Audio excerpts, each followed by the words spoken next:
டேய் மா என்னடா தேடினுங்கிற? கொஷின் பேப்பர்மா. அது இப்போ தேடி என்ன பிரயோஜனம்? அப்பயே படிச்சிருக்கணும். கரெக்டா? சரி விடு, இந்த எக்ஸாம் விடு, வர்றது வரட்டும், அடுத்த எக்ஸாமில் பார்த்துக்கலாம். அது இல்லைம்மா, ரிஜிஸ்டர் நம்பர் மறந்துட்டேன். அதான் கொஷின் பேப்பரில் இருக்கும்ல. அதெல்லாம் உருப்படாது லாஸ்ட் வரைக்கும் சொல்கிறேன். ஒரு வேளை ரிசல்ட் வந்து நான் மட்டும் அதில் ஃபெயில் ஆயிட்டேன்னா இப்போ நான் உங்களை நிற்க வச்சு கொல்லவா, ஓட விட்டு கொல்லவா, படுக்க போட்டு கொல்லவா, சத்தம் போட்டு கொல்லவா, சத்தம் வராம கொல்லவா, ரத்தம் வர வச்சு கொல்லவா, ரத்தம் வராம கொல்லவா?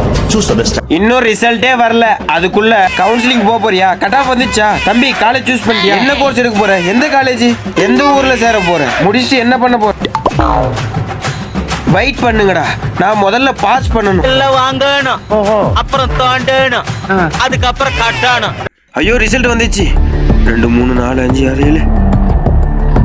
தமிழ்ல ஃபெயிலு, இங்கிலீஷ்ல ஃபெயிலு, ஐயோ இதுலயும் ஃபெயிலு, மொத்தம் 4 சப்ஜெக்ட்ல ஃபெயிலு. அம்மாக்கு தெரிஞ்சுனா, டேய் மா என்ன நீ ஃபெயிலா? இல்லம்மா. கனவா? ஐயோ 10 மணி ஆயிடுச்சு, ரிசல்ட் விட்டுப்பானே. ஐயோ இது வேற ஓப்பன் ஆக மாட்டேங்குது. வா சரி இவனுக்கு ஃபோன் பண்ணலாம்.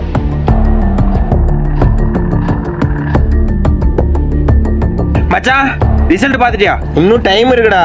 டேய் 10 மணி ஆயிடுச்சா, நீ இன்னும் ரிசல்ட் பார்க்கலையா? ஏய் இது ராத்திரி 10 மணிடா. ராத்திரி 10 மணியா?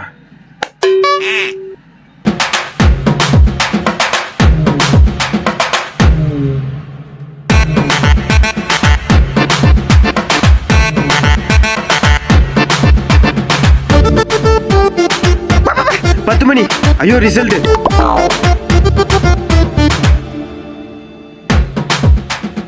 பாஸ், இங்கிலீஷ் பாஸ், எல்லா சப்ஜெக்ட்லயும் பாஸ். எல்லாரும் சொல்லுங்க, ஜெயிச்சிட்டோம்.